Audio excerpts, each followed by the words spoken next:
मुंबई से 190 किलोमीटर रायगढ़ में हथियारों के साथ मिली संदिग्ध बोट। देश की सारी सुरक्षा पर उठे सवाल।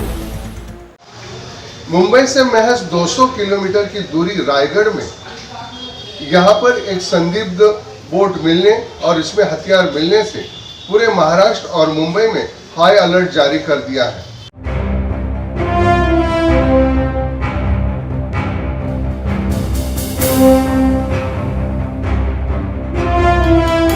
मुंबई से महज 200 किलोमीटर दूरी पर रायगढ़ जिले के हरिहरेश्वर बीच पर एक संदिग्ध नाव मिली है, जिसमें 3 AK-47 गन और 248 गोलियां बरामद हुई हैं।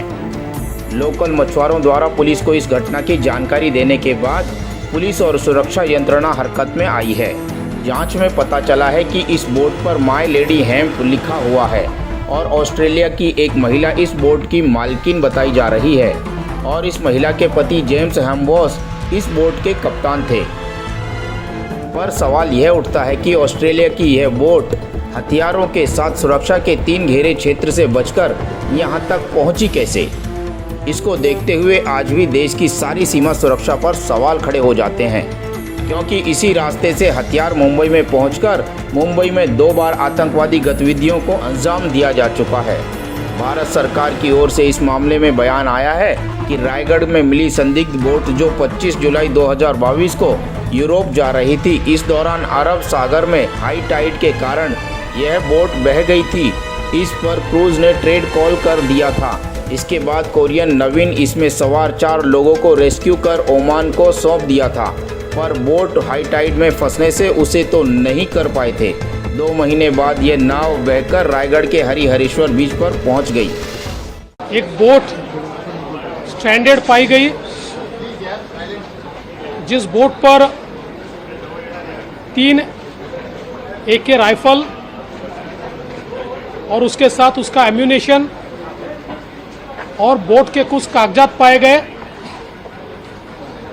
तुरंत महाराष्ट्र पुलिस ने और ATS ने सभी जगह नाकाबंदी की और इसकी तफ्तीश शुरू की गई।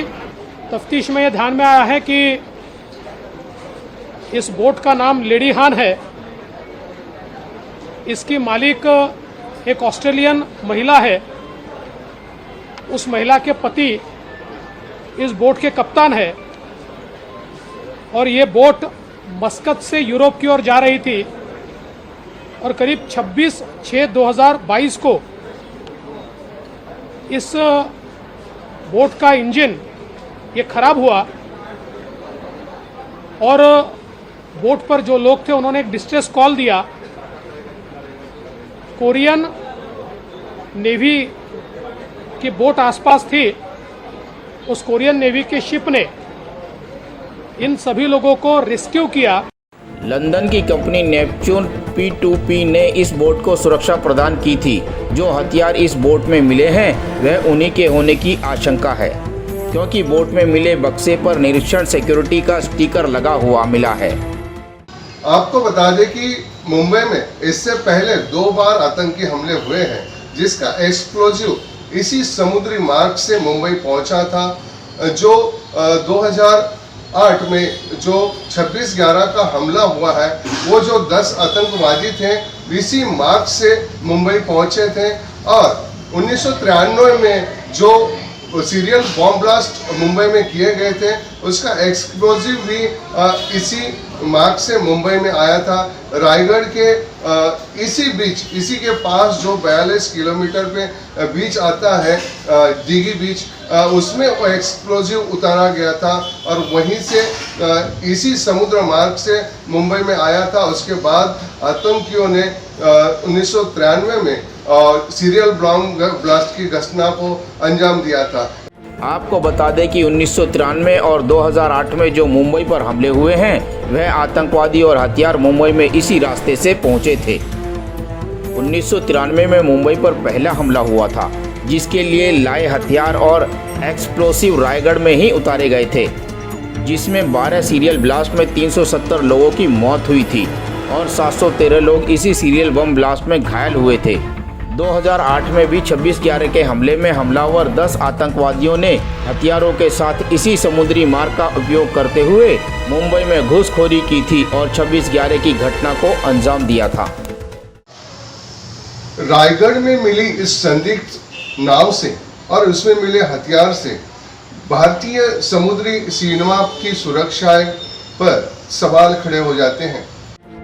भारतीय सागरी सुरक्षा के 3 लेयर होते हैं। पहला लेयर स्टेट मरीन देखती है, वह किनारे से 12 नॉटिकल माइल यानी 22 किलोमीटर दूरी तक निगरानी करती है। 12 नॉटिकल इलाके के बाद इंडियन कोस्ट गार्ड का दायरा आता है। भारतीय तटरक्षक दल का 12 नॉटिकल माइल से 200 नॉटिकल माइल यानी 22 किलोमीटर से लेकर 370 किलोमीटर तक सुरक्षा और इसके बाद दायरा आता है इंडियन नेवी का, यानी 200 नॉटिकल माइल से अधिक दूरी है जहां इंडियन नेवी का ऑपरेशन शुरू होता है।